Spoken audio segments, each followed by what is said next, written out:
से बोलिए श्री सत्यनारायण भगवान की जय। प्रिय भक्तजनों, आज आप सुनेंगे श्री सत्यनारायण भगवान की कथा। आप इस कथा को पूरा जरूर सुनिए। ओम नमो भगवते वासुदेवाय। तो आइए भगवान गणेश का ध्यान करते हुए कथा का शुभ आरंभ करते हैं। जय श्री गणेश। एक समय नैमिषारण्य तीर्थ में सौनक आदि 88,000 ऋषियों ने श्री सूत जी से पूछा, हे प्रभु, इस कलयुग में वेद विद्या रहित मनुष्यों को भक्ति किस प्रकार मिलेगी और उनका उद्धार कैसे होगा? इसलिए हे मुनि श्रेष्ठ, कोई ऐसा तप कहिए जिससे थोड़े समय में पुण्य प्राप्त हो जाए और मनवांछित फल मिले। वह कथा सुनने की हमारी इच्छा है। सर्वशास्त्र ज्ञाता श्री सूत जी बोले, हे वैष्णवों में पूज्य, आप सबने प्राणियों के हित की बात पूछी है। अब मैं उस श्रेष्ठ व्रत को आप लोगों से कहूंगा जिस व्रत को नारद जी ने लक्ष्मी नारायण से पूछा था और लक्ष्मीपति ने मुनि श्रेष्ठ नारद जी से कहा था। सो ध्यान से सुनो।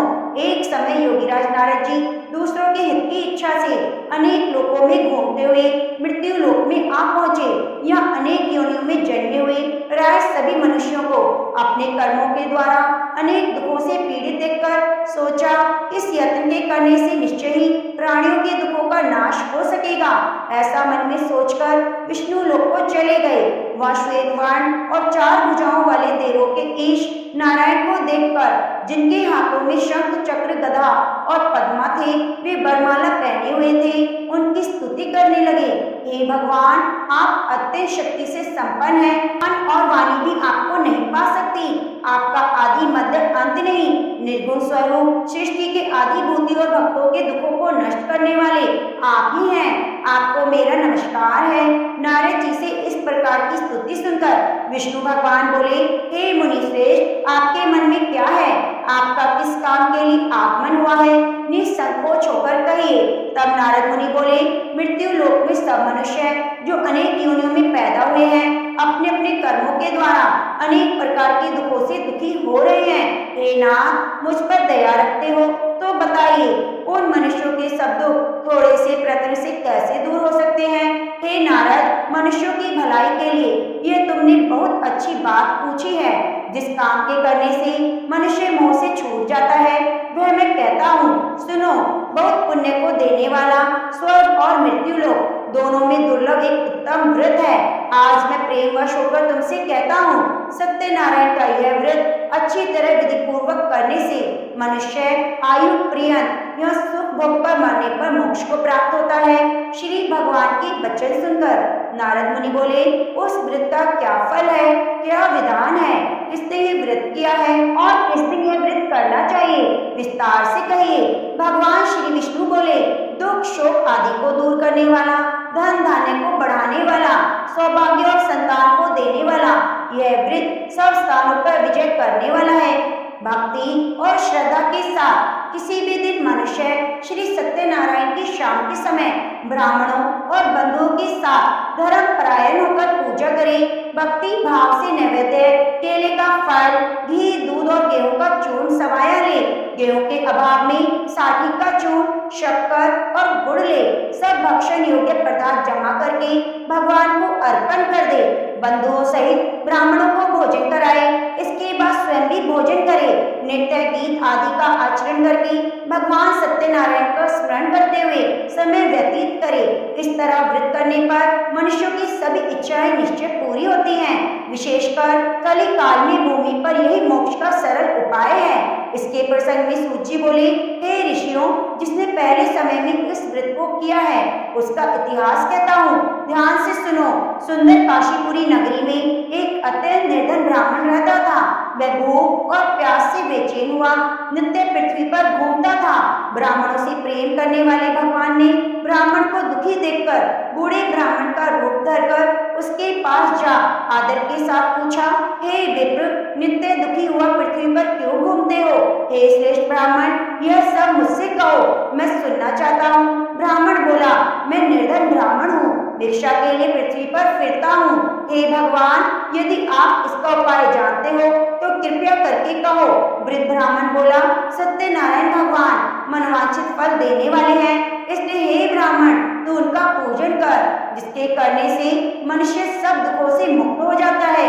ब्राह्मण को वृत्त का सारा विधान बताकर बूढ़े ब्राह्मण का रूप धारण करने वाले सत्यनारायण भगवान अंतर्ध्यान हो गए। जिस वृत्त को वृद्ध ब्राह्मण ने बताया है मैं उसको करूंगा, ये निश्चय करने पर उसे रात में नींद भी नहीं आई। वह सवेरे उठकर सत्यनारायण के वृत्त का निश्चय करके भिक्षा के लिए चला गया। उस दिन उसको भिक्षा में बहुत धन मिला, जिससे बंधु बांधवों के साथ उसने सत्यनारायण भगवान का व्रत किया। इसके करने से वह ब्राह्मण सब दुखों से छूटकर अनेक प्रकार की संपत्तियों से युक्त हो गया। उस समय से वह ब्राह्मण हर मास व्रत करने लगा। इस तरह सत्यनारायण भगवान के व्रत को जो करेगा वह सब पापों से छूटकर मोक्ष को प्राप्त होगा। आगे जो पृथ्वी पर सत्यनारायण का व्रत करेगा वह मनुष्य सब दुखों से छूट जाएगा। सूत जी ऋषियों से बोले, इस तरह नारद जी ने नारायण का कहा हुआ यह व्रत मैंने तुमसे कहा। हे विप्रो, अब और क्या कहूँ? तब ऋषि बोले, हे मुनीश्वर, संसार में इस ब्राह्मण से सुनकर किस किसने इस व्रत को किया है वह भी हम सुनना चाहते हैं। इसके लिए हमारे मन में श्रद्धा है। सूत जी बोले, हे मुनियों, जिसने इस व्रत को किया है वह सब सुनो। एक समय एक ब्राह्मण धन और ऐश्वर्य के अनुसार बंधु बांधवों के साथ व्रत करने को तैयार हुआ। उसी समय एक लकड़ी बेचने वाला बूढ़ा आदमी आया और बाहर लकड़ियों को रखकर ब्राह्मण के मकान में गया। प्यास से दुखी लकड़हारे को उनका व्रत करते देखकर ब्राह्मण को नमस्कार करके कहने लगा, आप ये क्या कर रहे हैं और इसके करने का क्या फल मिलता है? कृपया करके मुझसे कहिए। ब्राह्मण ने कहा, सब मनोकामना को पूरा करने वाला ये सत्यनारायण भगवान का व्रत है। इसी की कृपा से मेरे यहाँ धन धान्य की वृद्धि हुई है। ब्राह्मण से इस व्रत के बारे में जानकर लकड़हारा बहुत ही प्रसन्न हुआ। चरणामृत लेकर प्रसाद खाने के बाद अपने घर को गया। लकड़हारे ने मन में इस प्रकार का संकल्प किया कि आज गांव में लकड़ी बेचने से जो धन मिलेगा उसी से सत्यनारायण भगवान का उत्तम व्रत करूंगा। मन में विचार करके वह बूढ़ा आदमी लकड़ियां अपने सिर पर रखकर जिस नगर में धनवान लोग रहते थे ऐसे सुंदर नगर में गया। उस दिन वहां उसे उन लकड़ियों का दाम पहले दिनों से चौगुना मिला। तब वह बूढ़ा लकड़हारा दाम लेकर अति प्रसन्न होकर पक्के केले की फली, शक्कर, घी, दूध, दही और गेहूं का चूट इत्यादि सत्यनारायण भगवान के व्रत की कुल सामग्रियों को लेकर अपने घर गया। फिर उसने अपने भाइयों को बुलाकर विधि के साथ भगवान जी का पूजन और व्रत किया। उस व्रत के प्रभाव से वह बूढ़ा लकड़हारा धन, पुत्र आदि से युक्त हुआ और संसार के सभी सुखों को भोगकर बैकुंठ को चला गया। श्री सूत जी बोलते हैं, हे श्रेष्ठ मुनियों, अब आगे की कथा कहता हूँ, सुनो। पहले समय में उल्कामुख नाम का एक बुद्धिमानी राजा था। वह सत्यवक्ता और जितेंद्रिय था। प्रतिदिन देव स्थानों पर जाता, गरीबों को धन देकर उनके कष्ट दूर करता था। उसकी पत्नी कमल के समान मुख वाली सती साध्वी थी। भद्रशिला नदी के तट पर उन दोनों ने श्री सत्यनारायण भगवान का व्रत किया। उस समय एक वहां साधु वैश्य आया। उसके पास व्यापार के लिए बहुत सा धन था। वह नाव को किनारे पर ठहराकर राजा के पास आया और राजा को व्रत करते देखकर विनय के साथ पूछने लगा, हे राजन, भक्ति चित्त से आप ये क्या कर रहे हैं? मेरी सुनने की इच्छा है, सो आप ये मुझसे बताइए। राजा बोला, हे साधु, अपने बांधवों के साथ पुत्र आदि की प्राप्ति के लिए महाशक्तिमान सत्यनारायण भगवान का व्रत और पूजन किया जा रहा है। राजा के वचन सुनकर साधु आदर से बोला, हे राजन, मुझसे इसका सब विधान कहो, मैं भी आपकी कथा अनुसार इस व्रत को करूंगा। मेरे भी कोई संतान नहीं, इससे निश्चय हो जाएगी। राजा से सब विधान सुनकर व्यापार से निवृत्त होकर वह आनंद के साथ घर गया। साधु ने अपनी स्त्री से संतान देने वाले उस व्रत का समाचार सुनाया और कहा कि जब मेरे संतान होगी तब मैं इस व्रत को करूंगा। साधु ने ऐसे वचन अपनी स्त्री लीलावती से कहे। एक दिन उसकी स्त्री लीलावती पति के साथ आनंदित होकर सांसारिक धर्म में प्रवृत्त होकर भगवान की कृपा से गर्भवती हो गई। 10वें महीने में उसने एक सुंदर कन्या को जन्म दिया। दिनों दिनों वह इस तरह बढ़ने लगी जैसे शुक्ल पक्ष का चंद्रमा बढ़ता है। कन्या का नाम कलावती रखा गया। तब लीलावती ने मीठे शब्दों में अपने पति से कहा, जो आपने संकल्प किया था भगवान का व्रत करूंगा, अब आप उसे करिए। बोला, प्रिय, इसके विवाह पर करूंगा। इस प्रकार अपनी पत्नी को आश्वासन देकर वे नगर को गया। कलावती पितृगृह में वृद्धि को प्राप्त हो गई। साधु ने जब नगर में सखियों के साथ अपनी पुत्री को देखा तो तुरंत दूत बुलाकर कहा, पुत्री के वास्ते कुछ सुयोग्य वर देखिए। साधु की आज्ञा पाकर दूत कंचन नगर पहुंचा। बड़ी खोज और देखभाल कर लड़की के लिए सुयोग्य वर को लाया। लड़के को देखकर साधु ने अपने बंधु बांधवों सहित प्रसन्नचित्त मन से अपनी पुत्री का विवाह उसके साथ कर दिया, किंतु दुर्भाग्य से विवाह के समय भी उस व्रत को करना भूल गया। तब श्री भगवान क्रोधित हो गए और श्राप दिया कि तुम्हें दारुण दुख प्राप्त होगा। अपने कार्य में कुशल साधु बनिया जमाता सहित समुद्र स्थित रतनपुर नगर में गए। वहां दोनों ससुर जमाई चंद्रकेतु राजा के नगर में व्यापार करने लगे। एक रोज भगवान सत्यनारायण की माया से प्रेरित होकर कोई चोर राजा का धन चुराकर भागा जा रहा था, किंतु राजा के दूतों को आता देखकर चोर ने घबराकर भागते हुए राजा के धन को वहीं चुपचाप रख दिया जहाँ ससुर जमाई ठहरे हुए थे। तब दूतों ने उस साधु वैश्य के पास राजा के धन को रखा देखा तो वे दोनों को बांधकर ले गए और प्रसन्नता से दौड़ते हुए राजा के समीप जाकर बोले, ये दो चोर हम पकड़कर लाए हैं, देखकर आज्ञा दें। तब राजा की आज्ञा से उनको कठोर कारावास में डाल दिया गया। उनका सब कुछ छीन लिया गया। सत्यनारायण भगवान के श्राप के द्वारा उनकी पत्नी भी घर पर बहुत दुखी हुई और घर पर जो धन रखा था चोर चुरा कर ले गए। शारीरिक और मानसिक पीड़ा, भूख प्यास से अति दुखित हो अन्न की चिंता में कलावती एक ब्राह्मण के घर गई। वहां उसने सत्यनारायण भगवान का व्रत होते देखा, फिर कथा सुनी और प्रसाद ग्रहण करके रात को घर आई। माता ने कलावती से कहा, हे पुत्री, अब तक कहाँ रही? तेरे मन में क्या है? कलावती बोली, हे माता, मैंने ब्राह्मण के घर सत्यनारायण भगवान का व्रत देखा है।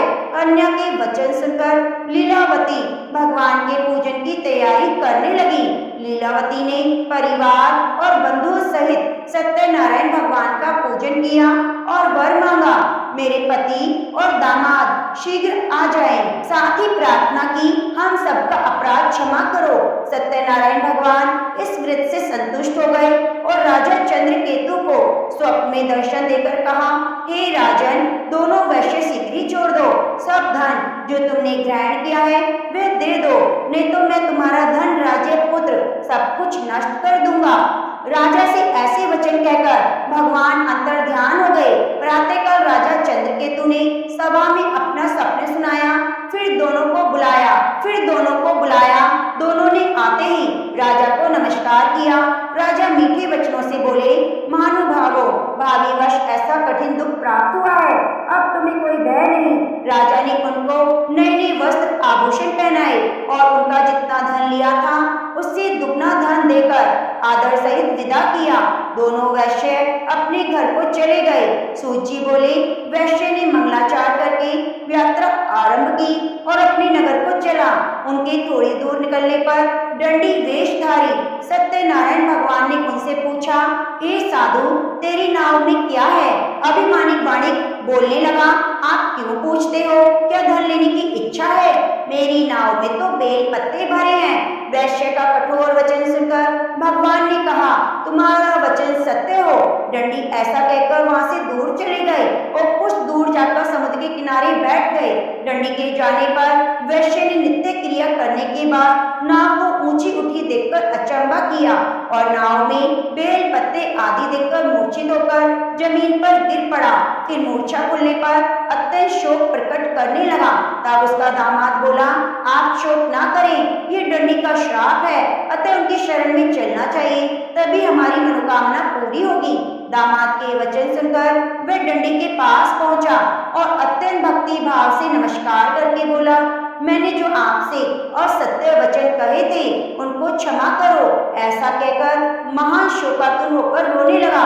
तब दंडी भगवान बोले, हे वैश्य, बार बार तुम्हें दुख प्राप्त हुआ है, तू मेरी पूजा से विमुख हुआ है। साधु बोला, हे भगवान, आपकी माया से तो मोहित ब्रह्मा आदि भी आपके रूप को नहीं जानते, तब मैं अज्ञानी कैसे जान सकता हूँ। आप प्रसन्न होइए, मैं सामर्थ्य के अनुसार आपकी पूजा करूंगा। मेरी रक्षा करो और पहले के समान नौका में धन भर दो। उसके भक्ति युक्त वचन सुनकर भगवान प्रसन्न होकर उसकी इच्छा अनुसार वर देकर अंतर ध्यान हो गए। तब उन्होंने नाव पर आकर देखा कि नाव धन से परिपूर्ण है। फिर वह सत्यनारायण भगवान का पूजन कर साथियों सहित अपने नगर को चला। अब अपने नगर के निकट पहुंचा तो दूतों को घर भेजा। दूत ने साधु के घर जाकर स्त्री को नमस्कार करके कहा कि साधु अपने दामाद सहित इस नगर के समीप आ गए हैं।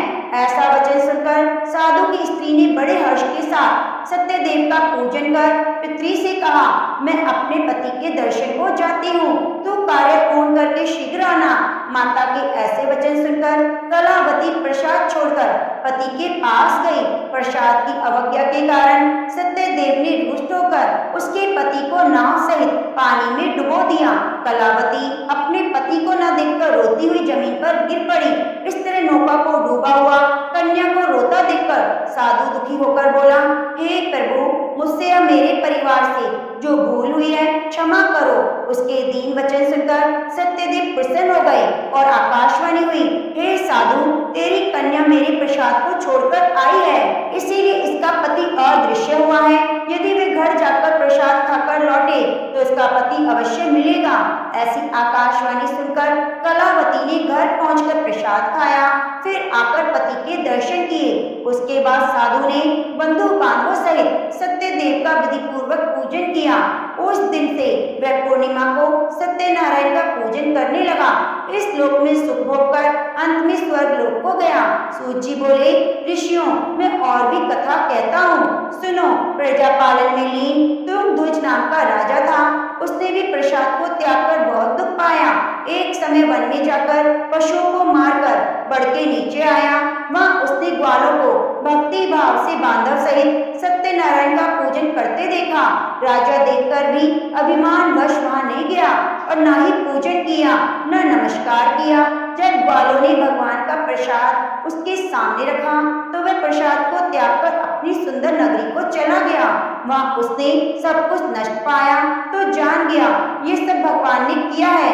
तब वह विश्वास करके ग्वालों के समीप गया और विधि पूर्वक पूजन करके प्रसाद खाया तो सत्यदेव भगवान की कृपा से जो पहले था वैसा ही हो गया। फिर दीर्घ काल तक सुख भोगने पर मरने पर स्वर्ग लोक को गया। जो मनुष्य इस परम दुर्लभ व्रत को करेगा, भगवान सत्यनारायण की कृपा से धन धान्य की प्राप्ति होगी। निर्धन धनी बंदी बंधन से मुक्त होकर निर्भय हो जाता है। निसंतानों को संतान प्राप्त होती है। सब मनोरथ पूर्ण होकर अंत में बैकुंठ धाम को जाता है। यह सत्य है। श्री सूत जी कहते हैं कि ब्राह्मणों, आपको मैंने सत्यनारायण व्रत की पावन कथा सुनाई। इस व्रत का पालन करके मनुष्य सभी दुखों से मुक्त हो जाता है। विशेषतः कली युग में श्री सत्यनारायण की पूजा महान फल देने वाली है। इन देवता को कोई सत्यनारायण कहते हैं और कोई सत्यदेव कहते हैं। अनेक रूपों में भगवान के सभी मनोरथ पूर्ण करते हैं। ये सनातन सत्यदेव कलयुग में सत्य व्रत के रूप में अवतरित होंगे। हे श्रेष्ठ मुनियों, जो मनुष्य नित्य इसका पाठन और श्रवण करता है, श्री सत्यनारायण भगवान की कृपा से उसके सभी पाप नष्ट हो जाते हैं। तो प्रेम से बोलिए, सत्यनारायण भगवान की जय। श्री कृष्ण गोविंद हरे मुरारी, हे नाथ नारायण वासुदेवा। श्री कृष्ण गोविंद हरे मुरारी, हे नाथ नारायण वासुदेवा। हे नाथ नारायण वासुदेवा, हे नाथ नारायण वासुदेवा। शांतकारं भुजंशनं पद्मनाभं सुरेशं, विश्वोद्धारं गगनसदृशं, मेघवर्णं शुभांगं, लक्ष्मीकान्तं कमलनयनं, योगिध्यानगम्यं, वन्दे विष्णुं भव्यहरणं, सर्वलोकैकनाथम। ओम नमो नारायण। प्रेम से बोलिए सत्यनारायण भगवान की जय। ये भक्तजनों, अगर आपको हमारे द्वारा सुनाई गई कथा अच्छी लगी है तो कृपया वीडियो को लाइक करके कमेंट बॉक्स में सत्यनारायण भगवान की जय जरूर लिखिए और चैनल को सब्सक्राइब करके बगल में बनी घंटी को दबा लीजिए। मिलते हैं आगे की कथा के साथ।